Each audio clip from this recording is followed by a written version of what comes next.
सकलैन और इंज़माम हैं जिन्होंने दिल से कहा है कि ये होना चाहिए।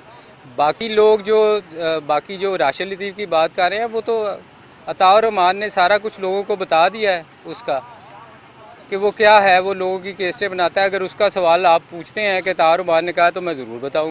राशिद लतीफ़ के बारे में अता रहमान ने क्या गलत कहा है? राशिद लतीफ़ ने उससे एफिडेविट लिखवाया, उसी के खिलाफ केसेट बना के जज को पेश कर दी। इससे बड़ी आप सोचिए कि वो कहता है कि ये दोस्तों का यारों का यार नहीं, यार मार है, उसी से लिखवा रहा था वसीम के खिलाफ और उसकी केसेट पेश कर दी।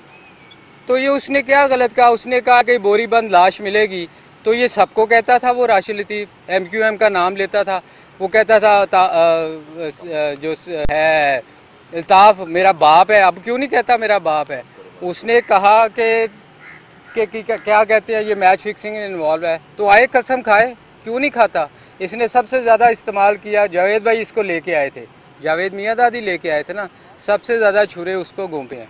तो दुनिया को आहिस्ता आहिस्ता पता चल रहा है कि कौन क्या है।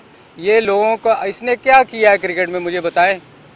ये लोगों को इल्ज़ाम लगा के इतनी जॉबें इसको मिली हुई हैं, और भी पाकिस्तान में 10,000 प्लेयर हैं जो उससे बहुत ज़्यादा खेले हुए हैं।